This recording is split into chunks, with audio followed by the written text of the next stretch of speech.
bloque de patología del aparato locomotor empezaremos hablando de la fibromialgia como afectación del tejido musculoesquelético, sobre todo a nivel muscular, en esos puntos gatillo que puedan estar definidos. Nos centraremos sobre todo en escuchar a la persona.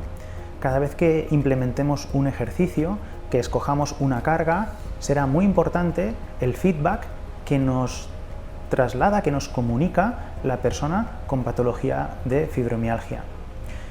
La intensidad será clave, escogerla adecuadamente, siendo trabajos inicialmente de poca intensidad, intentando poco a poco progresar sin llegar a máximas intensidades, las cuales generarán tal vez una crisis o una agudización de ese dolor.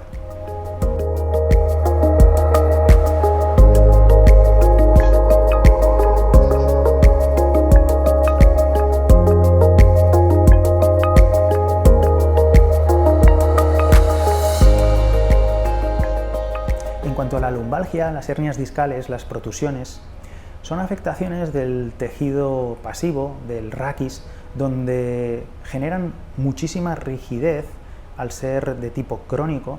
Esa rigidez genera dolor y ese dolor genera falta de funcionalidad, incapacidad funcional, por lo que intentaremos seguir estas pautas. Primero, disminuir la rigidez, o sea, aumentar la movilidad. Esto lo que hará es que el dolor vaya disminuyendo y esa falta de dolor y ese aumento de la movilidad generará una funcionalidad mayor.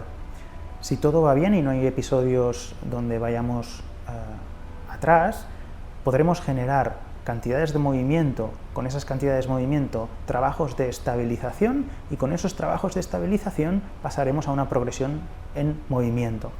Todo esto generará un bienestar en esa zona, disminuyendo la frecuencia y disminuyendo la intensidad de los episodios.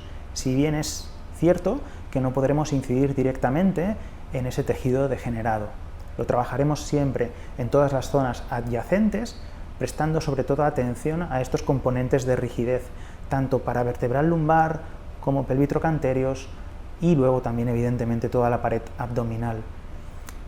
Según el segmento donde esté presente esa alteración, podremos decidir o aconsejar, contraindicar ciertos movimientos. La espondilólisis y espondilolistesis suelen presentarse a través de una fractura en edad de crecimiento probablemente, donde se produce una traslación de esa vértebra, del segmento inferior a donde se ha producido esa fractura, y esto con los años puede llegar a generar una compresión del nervio ciático.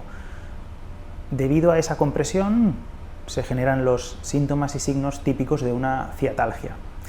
Es ahí donde necesitamos estabilizar ese segmento y donde el psoas mayor es uno de los músculos más importantes, básicamente por la naturaleza de las inserciones tanto en la columna lumbar como en el fémur.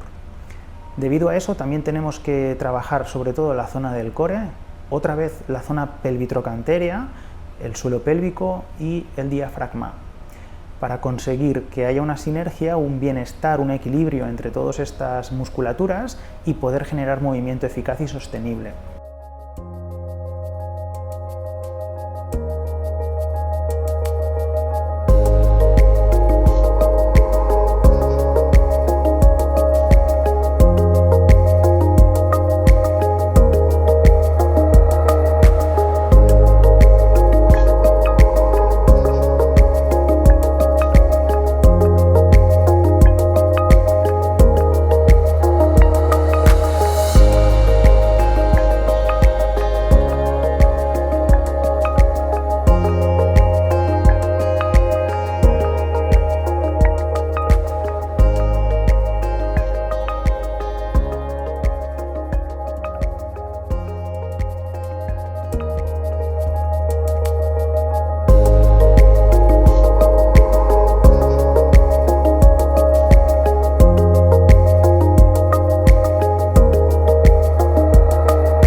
Cuando hablamos de síndrome piramidal o pseudociática, tenemos presente que no hay una afectación de tipo raquis, columna vertebral.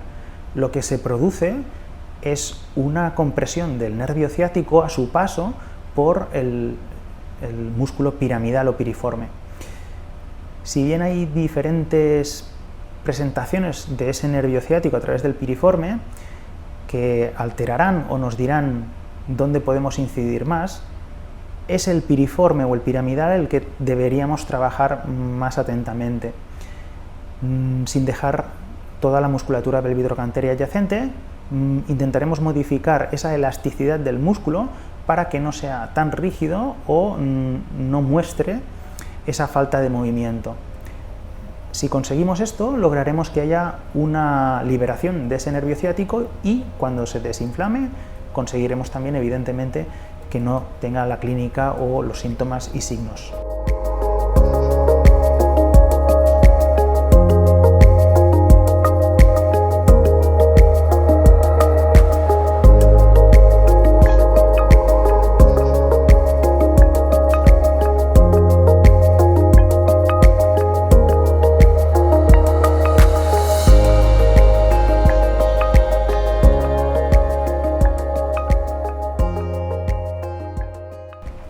En cuanto a la osteoporosis, sabemos que el microimpacto generará aspectos muy positivos en esa osteogénesis del hueso.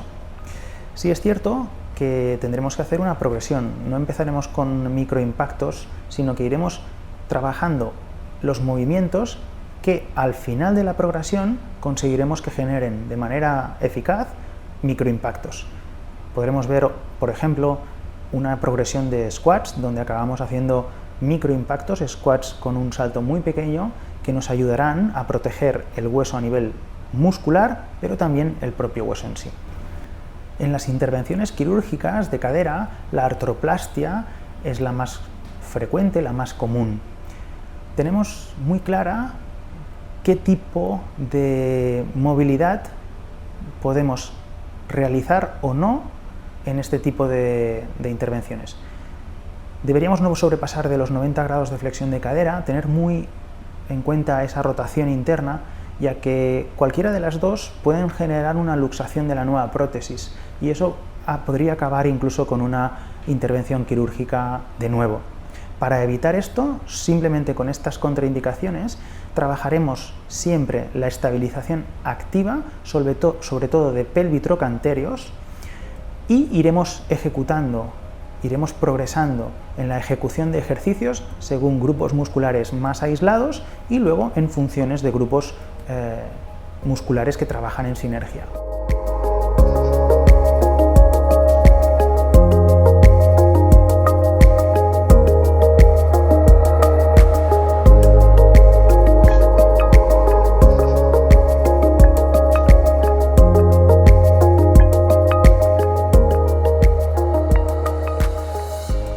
En las lesiones de hombro, normalmente, ya pueden ser de tipo traumático o de tipo degenerativo. Algo que es muy común es esa inestabilidad tanto de la escápula como de todo el complejo glenumeral. Esto lo que nos genera casi siempre son modificaciones en los rangos de movimiento, en la fuerza y sobre todo en la habilidad de esa persona. El miembro superior, comúnmente o en la mayor parte, tiene que ser hábil, y esta habilidad para colocar en el espacio bien las escápulas nos ayudará en nuestro día a día. Comentar también la incidencia de las lesiones de hombro en la postura, ya sea por causa o por efecto, pero esa postura deficitaria incidirá de manera negativa en la expresión del movimiento a nivel escapular. Siempre después de una buena valoración a nivel de toda la cintura escapular, decidiremos dónde podemos ir incidiendo en cuanto a ejercicios que expresen un tipo de fuerza, ejercicios que expresen otro tipo de fuerza o ejercicios que simplemente y básicamente estabilicen, los cuales siempre serán los primeros.